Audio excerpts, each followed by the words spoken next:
Vivo Y400 unboxing করা হচ্ছে। চলেন দেখা যাক এই ফোনটির সাথে আপনারা কি কি পাচ্ছেন। আমার হাতে যে ফোনটি দেখতে পাচ্ছেন এটা হচ্ছে ডাইনামিক গ্রিন কালারের একটি ফোন। এই ফোনটি আমার এক কাছের বড় ভাই নিয়ে নিলেন। ওনার আমার কাছে ডিমান্ড ছিল এই ফোনটা যে আসলেই ওয়াটারপ্রুফ কিনা এটা ওনাকে চেক করে দিতে হবে। এটা আমি ওনাকে পানিতে চুবিয়ে চেক করে দিব। তার আগে দেখেন এই বক্সে কি কি থাকছে। বক্সের ভিতরে থাকছে 44 ওয়াটের একটি ফাস্ট চার্জিং অ্যাডাপ্টার আর একটি USB কেবল। আর এই ফোনটি বাংলাদেশ মার্কেটে অফিসিয়ালি দুইটা মডেল লঞ্চ করছে। একটি হচ্ছে 8128 ভেরিয়েন্টের আর একটি হচ্ছে 8256 ভেরিয়েন্টের ফোন। 120 হার্টজের বেজেললেস অ্যামোলেড ডিসপ্লে। এখন আমরা এই ফোনটি পানিতে চুবিয়ে দেখব। ক্যামেরাতে ঢুকে মোর অপশনে চলে যাবেন, তারপর আসবে আন্ডার ওয়াটার ফটোগ্রাফি মোড। তারপর আন্ডার ওয়াটার ফটোগ্রাফি মোডে ক্লিক করে ফোনটা পানিতে চুবিয়ে দিলাম। এখন পানির নিচে ছবি ওঠানোর জন্য আপনাকে ভলিউম বাটনে প্রেস করতে হবে, যেটা দিয়ে আপনারা সাউন্ড বাড়ান। সেখানে একবার প্রেস করলে আপনার ছবি উঠবে। আর পানির নিচে আপনার ভিডিও করতে চাইলে অবশ্যই আপনার ভলিউম বাটন মাইনাস বাটনে প্রেস করতে হবে, মানে যেটাতে সাউন্ড কমান আর কি।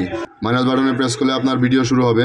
আপনারা স্ক্রিনে পানির নিচে যে ছবিটি দেখতে পাচ্ছেন এটা ভিভো Y400 দিয়ে তোলা। একদম আন্ডার ওয়াটার। ফোনটা আসলে ওয়াটারপ্রুফ ভাই, বাস্তবে দেখতে পেরে অনেক খুশি। এখন আমরা এটা পানির নিচ থেকে উঠিয়ে দেখবো এটার ভিতরে ছিটে ফোটা পানি যাই ঢুকছে এটা কিভাবে বের করবেন। এটা পানি থেকে ওঠানোর পরে ওয়াটার ইজেক্ট একটা মোড আসবে। সেই মোডে একটা প্রেস করলে 3 সেকেন্ডের মধ্যে যতটুকু পানি ঢুকছে ছিটে ফোটা সব বের হয়ে আসবে। এই যে আপনারা স্ক্রিনে দেখতে পাচ্ছেন এই হচ্ছে ইজেক্ট মোড। যতটুকু পানি ঢুকছে দুই সাইড থেকে বেরিয়ে গেছে। ওয়াটারপ্রুফ প্রমাণ পেয়ে ফোনটি নিয়ে নিলেন আমার এই ভাই। আপনারাও যদি কেউ কম বাজেটের মধ্যে ওয়াটারপ্রুফ ফোন নিতে চান আমার সাথে যোগাযোগ করতে পারেন। এবং আপনার যদি কোনো ভাই ব্রাদার কম বাজেটের মধ্যে ওয়াটারপ্রুফ ফোন নিতে চায় তাহলে এই ফোনটি সাজেস্ট করতে পারেন। আর ভিডিওটি শেয়ার দিয়ে আপনার সকল ভাই ব্রাদারকে দেখার সুযোগ করে দিবেন। সকলেই ভালো থাকবেন। আসসালামু আলাইকুম।